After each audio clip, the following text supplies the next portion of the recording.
On est sur le site de la déconstruction du pont Champlain.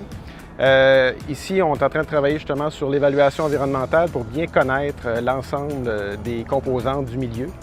Le pont Champlain traverse un milieu avec une biodiversité très riche. La plupart des gens savent qu'il y a un couple de faucons pèlerins qui est souvent sur le pont Champlain, en fait, année après année. Ce que les gens connaissent moins, c'est qu'on a une colonie d'hirondelles à front blanc, une des plus grandes au Québec d'ailleurs. Au pied du pont, on retrouve des zones migratoires pour les esturgeons jaunes, le doré et plein d'autres espèces de poissons. On a des couleuvres brunes et on a plusieurs autres espèces et des habitats très intéressants. Ce qui est important de savoir, c'est que ce dossier-là, on le regarde d'un côté développement durable. C'est les principes qu'on met en œuvre à la société, autant pour les générations actuelles que futures. Donc, on veut bonifier le projet et on est ouvert à des consultations dans le domaine. Aujourd'hui, on a une équipe de biologistes à pied d'œuvre qui s'affaire à réaliser des relevés aquatiques dans le cadre du projet de déconstruction du pont Champlain. 3 types de relevés sont en cours d'exécution. On a le premier relevé qui consiste à caractériser l'habitat du poisson. Ces relevés-là s'effectuent à l'aide de plongeurs qui descendent au fond, qui vont littéralement prélever des morceaux de végétation, caractériser les types de substrats qu'on rencontre pour être capable d'avoir une bonne idée du type d'habitat qu'on a sur le site.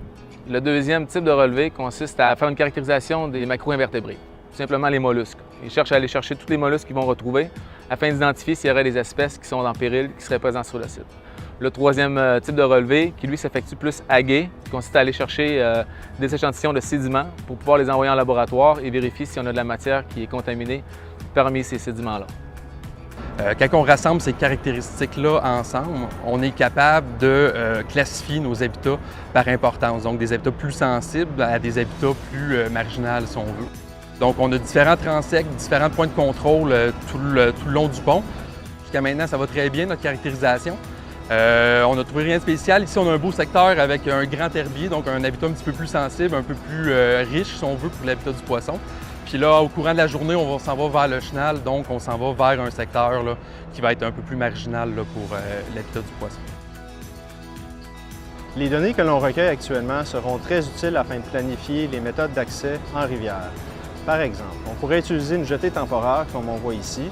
Toutefois, il va falloir faire très attention afin de respecter l'environnement et préserver l'habitat aquatique.